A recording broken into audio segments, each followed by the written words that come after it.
שלום וברוכים הבאים לעוד סרטון של AI בחינוך. לרתום את ה-AI כדי לעשות את החיים הפדגוגיים שלנו הרבה יותר קלים ויעילים.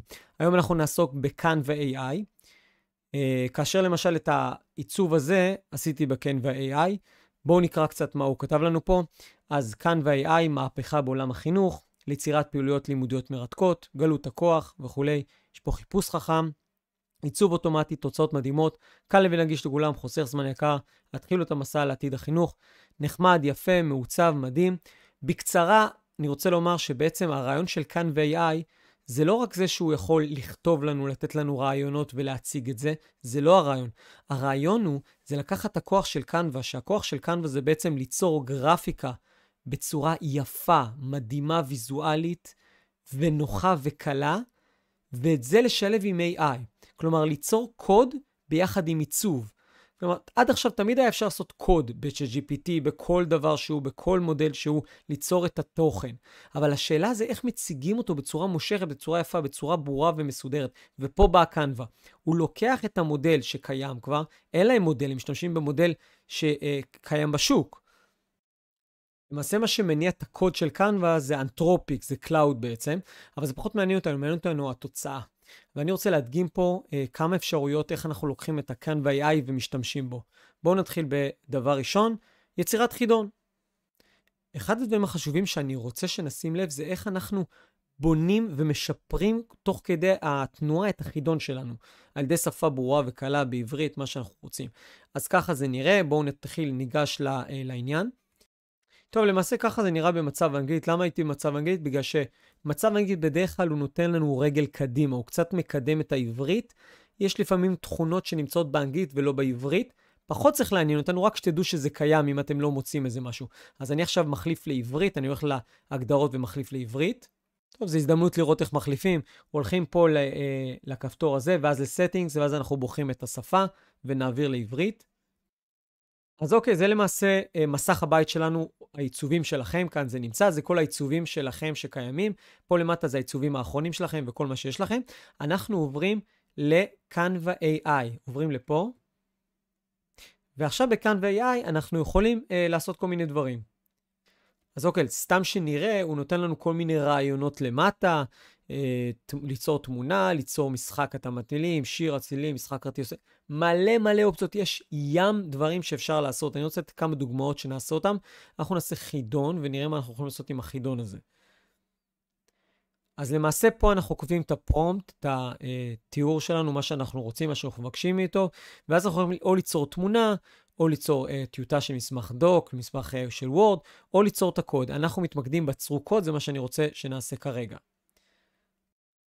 אוקיי, עכשיו אני בכוונה לא הולך לזרוק את כל הטקסט שלי, כל הרעיון שלי בבת אחת. אני רוצה שתראו את ההדרגתיות. וההדרגתיות הזאת היא נכונה גם לכם. כלומר, יכול להיות שבסוף תגיעו לאיזה פרומפט שלם, שבו תשתמשו בשביל ליצור כל מיני דברים, אבל הרעיון הוא שעובדים AI, זה להבין איך אנחנו גדלים יחד איתו, חושבים יחד איתו ומפתחים את מה שאנחנו רוצים. אז אנחנו מתחילים משהו נגיד בסיסי. אז כשאנחנו רוצים ליצור את החידון, אנחנו נרשום על מה החידון. עכשיו אפשר להביא את השאלות והתשובות מכם. אתם יכולים לעשות ב-ChatGPT ולהעתיק. הכל אפשרי, אבל לשם ההדגמה אני אגיד שאני ארצה שהוא יבנה לי את הכל מאפס. אז אני עכשיו אגיד לו ככה, בנה לי חידון עם שאלות קלות יחסית, בנושא של, נלך על נושא של פקודות בסיסיות במערכת iOS של סיסקו. מערכת iOS של ראוטרים של סיסקו, כן? אז זה אני מתחיל, זה הפרומפט הראשון שלי. ואני לוחץ על צרו קוד ושלח. אוקיי, אז הוא בונה לי את זה, בסדר? תנו לי לחשוב, בונה לי את זה. ממש בונים, אפשר לראות ממש שהוא בונה את הקוד, יוצר את הקוד. בואו נחכה שנייה. אוקיי, הוא סיים. אפשר לראות את התוצאה עכשיו. הוא כותב לנו מה הוא עשה, חידון אינטראקטיבי עם 10 שאלות, מעקב אחרי התקדמות, ציונים בזמן אמת. האמת שהוא עשה לי את זה טוב מדי בגרסה הראשונה, ולדעתי הוא פשוט זוכר מה שעשיתי קודם, אז זה קצת הורס את התהליכיתיות שרציתי לעשות פה, אבל טוב, בסדר, נעבוד עם זה. אז יש לו חידון פקודות, הוא אומר לי איתו התקדמות שבזה, כמה נכון, כמה שגוי, כמה אחוז הצלחה. מה שמדהים פה זה באמת הוויזואליות. שוב, הכוח הזה של קנווה, יחד עם הקוד, מפגין, מראה בעצם את המיוחדות של הקנווה, שמרוכזת בעיצוב הענקי והיפה, יפה לעין של קנווה. אז בואו ננסה. איזה פקודה משמשת להצגת את צורת הראוטר הנוכחית? כן, אז מה אנחנו רוצים בעצם לראות? את ה-show running config. עונים? נכון, תשובה מעולה. מצוין. שאלה הבאה. איזה יופי, זה ירוק. הוא סמן לי כמה נכון, כמה אחוזי הצלחה, מדהים. איזה פקודה משמשת לכניסה למצב תצורה גלובלית? אז התשובה היא כמובן configure terminal, האמת שגם זה וגם זה נכון, אבל בואו נבחר תשובה שגויה, נגיד config global. אדום אומר לי את הנכון, ו-50% הצלחה, מצוין, הבנו את הקטע. נעשה מהר את ההמשך. אוקיי, וזאת השאלה האחרונה, איזה פקודה משמשת להצגת רשימת הפקודות הזמינות? כמובן שזה סימן שאלה, זה נכון. אז יש לנו בעצם 5 שגויות, 5 נכונות. שאלה הבאה, סיימת את החידון. לא רע, יש מקום לשיפור קטן, כלומר הוא נותן לנו גם משוב. הדבר הזה טוב בפני עצמו. זה דבר מדהים והוא טוב בפני עצמו, אבל אני רוצה להכניס לו הנחיות לשיפור או שינוי. אז אנחנו עוברים לשלב הבא, כן? אז אני עכשיו אתעסק בשיפור העיצוב. אז בואו נגיד דבר כזה. למשל אני רוצה שהרקע יהיה כבר רקע דינמי משתנה. אני רוצה שהצבעים יתאימו לסיסקו iOS נגיד, כן? אז בואו נכתוב לו ככה. שדרג את העיצוב של החידון, כך שיכיל רקע דינמי משתנה, שקשור לנושא החידון, שזה בעצם, הוא יודע שזה פקודות iOS, כן? גם שנה את האייקונים והצבעים שיתאימו לנושא החידון, שיהיה מרהיב, מפתיע, מלהיב, שקשור לנושא של פקודות iOS וסיסקו, ויכניס לאווירה. כן, אז מה שעשיתי בשדרוג הזה, זה בעצם שדרוג ויזואלי, בהתאם למה שאני רוצה. אוקיי, לחצתי ואני נותן לו לעבוד על זה, הוא יעבוד על זה בינתיים, ונראה את התוצאה. אני כן אעיר הערת ביניים, צריך סבלנות לזה, זה לוקח טיפה זמן, אבל התוצאה שווה את זה. עוד הערה שלא ציינתי, בעיקרון זה פתוח רק למשתמשי פרו, כלומר מי שיש לו קנווה פרו, או קנווה חינוך. עכשיו, אם אתם מורים, אתם יכולים לקבל את הקנווה Education בחינם. וברגע שתקבלו אותו בחינם, יהיה לכם את האפשרויות האלו ממילא. כדי לקבל אותו בחינם, אתם יכולים לחפש, אתם בעצם צריכים לשלוח הוכח שאתם מורים בפועל, ואז אתם תקבלו את הגישה ל-Education. אוקיי, הנה הוא כבר סיים את זה. הוא כבר אומר לנו מה הוא שינה. הרבה יותר מגניב, יש פה קצת אייקונים שקשורים.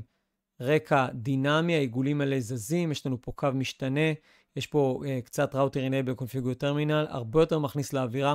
שימו לב שבעצם כל חידון יכול להיות שונה בהתאם למה שאתם רוצים להציג. זה מדהים, זה מכניס לעניין, זה משנה. יש פה גם כאלה שקופצים, לא נורמלי. אז זה בירוק מסמן לנו, למשל בואו נענה נכון, את כולם משמעת להצגת צורה, אמרנו show running config. הוא שינה את זה לגמרי. בואו ניתן עכשיו במשהו, אוקיי, זה אדום, טוב, זה קצת לא דבר, ההתקדמות נשארה, מדהים. בואו נכניס עוד איזה שדרוג כדי לראות מה אנחנו יכולים לעשות. טוב, אני הולך להתפרע פה, משהו שלא ניסיתי לפני זה, בואו נראה אם זה יעבוד, או שניסיתי וזה לא עבד. בואו נגיד שאנחנו רוצים לעשות פידבק יותר מרשים, יותר מגניב. אז בואו נכתוב לו ככה. אוסף פידבק יותר מלהיב, שיכיל קונפטי, שיתפזר ברגע שעונים תשובה נכונה, ואם עונים תשובה שגויה, אז הצג סמיילי עצוב, עם עידוד, לא נורא, תצליח בפעם הבאה.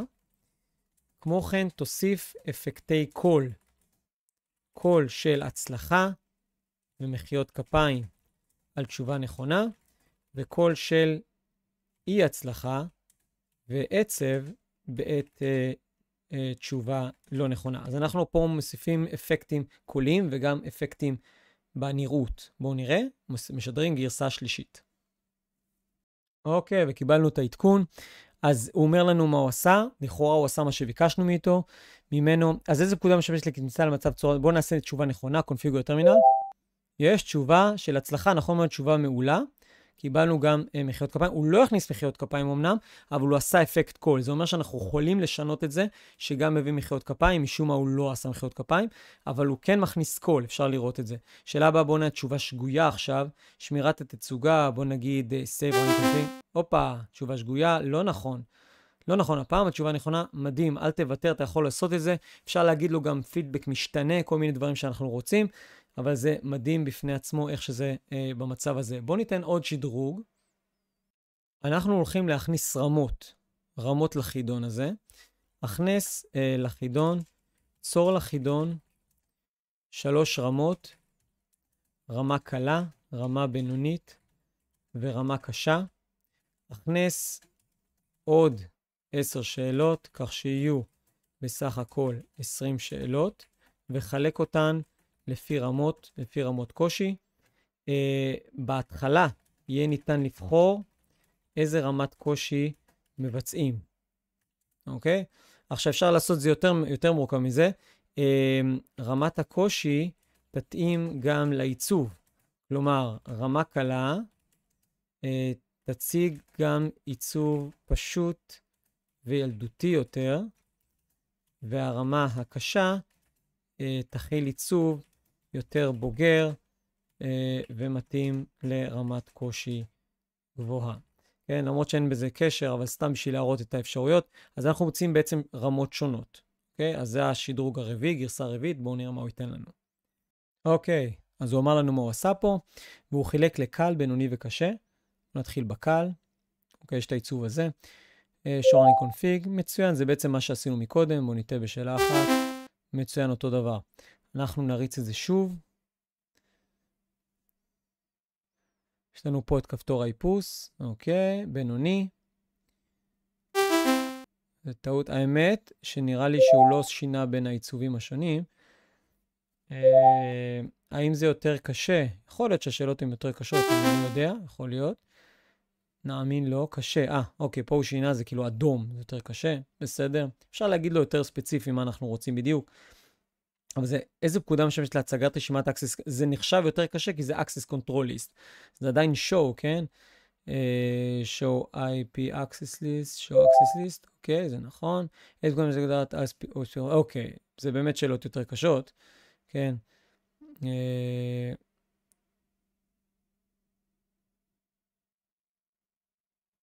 נוטר SPF, ובואו ניתה במשהו, נגיד Display CP, אוקיי, בסדר גמור. יפה, אז יש לנו פה את ההתקדמות ואת ההצלחה, אותו דבר, רק חילקנו את זה לרמות שונות. טוב, יש אפשרות לעשות איזה משחק קטן, עם להגיד לו מתי שטועים לרדת לקלה וכו', אבל נעשה משהו אחר. אני הולך לאחד את כל השאלות עכשיו, גם את כל הרמות בעצם, והוא יסדר לי אותם מהקלה אל הקשה, ובסוף הוא ייתן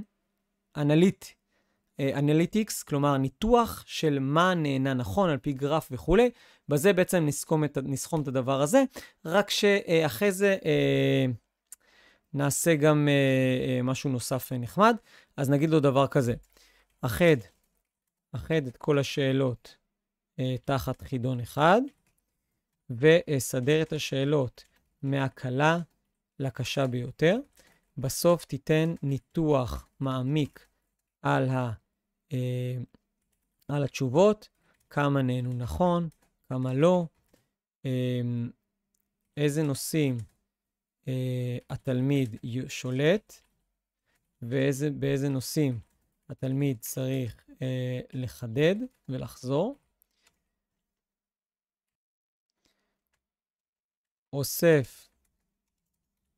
אוסף כמה טיפים ללמידה יעילה וחזרה על החומר, וכן טיפים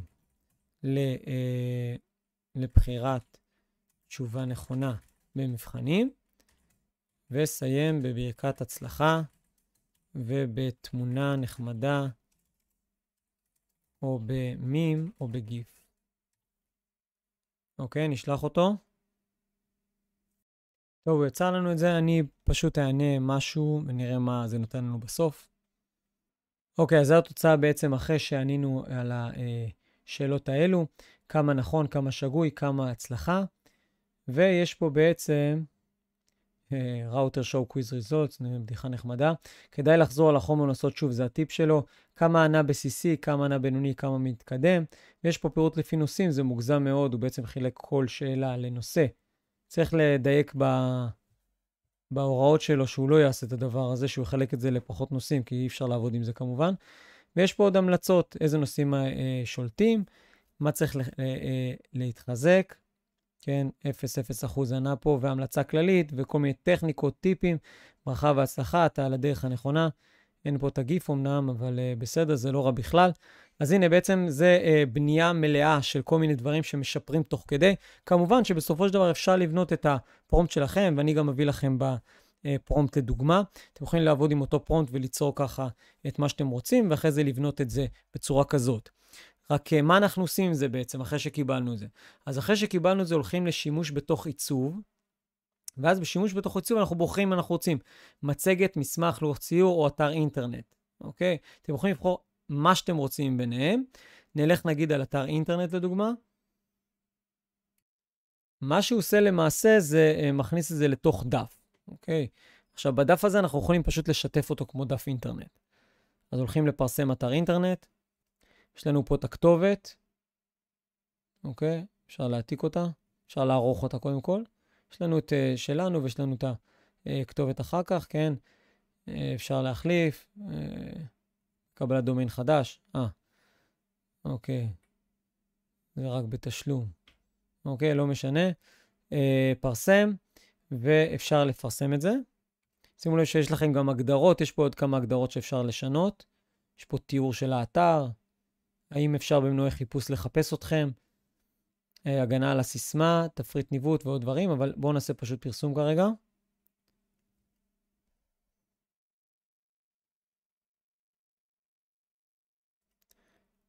ואפשר להעתיק את הכתובת ולפתוח אותה. כפי שניתן לראות, זה לא מסודר כל כך טוב, צריך לסדר את זה קצת. בואו ננסה לסדר את זה. טוב, אני חייב להודות שיש בעיה קצת עם הגדלים, אז אפשר לשחק קצת עם הגודל הזה ולראות מה מתאים, כל פעם לשנות ולעשות פרסום כדף אינטרנט, או ללכת לשנה גודל ולבחור, יש פה גם איזה באג, שנה גודל ולשנות את זה לגודל של מסך מלא, כלומר 1080 על 1920 שזה רחב, ואז זה אמור להיות בסדר כמו פה. אז אני אומר את זה כך, איך זה נראה כך, אז זה כבר נראה יותר נורמלי. אבל שוב, אפשר לשחק קצת עם הגדלים. לא יודע, אני חושב שיש להם פה איזה באג עדיין לא 100%. בכל מקרה, אחרי שזה עובד, יש לכם אתר אינטרנט, אפשר לפרסם אותו איפה שרוצים. עכשיו, אם יש לכם כמה חידונים, אפשר לשים אותם כל אחד בדף נפרד, כל אחד באתר נפרד, או לשים אותם בדפים נפרדים, פשוט לעבור אחד אחרי השני. זהו, זה בעצם סיימנו חידון, אפשר לתרגל עם זה מה שרוצים, איזה שאלות שרוצים, באיזה צורה, באיזה גרפיקה ויזואלית שרוצים, בקנווה, באתר בפני עצמו, או לפרסם את זה כחלק מעיצוב, במצגת, או לפרסם את המצגת, מה שרוצים עם כל הכלים של קנווה. יש עוד איזה נקודה מעניינת, אפשר גם ליצור מצב מורה ומצב תלמיד, אבל זה נעשה את זה בהזדמנות אחרת, מצב מורה ומצב תלמיד, שהמורה יקבל בעצם את התוצאות של התלמיד.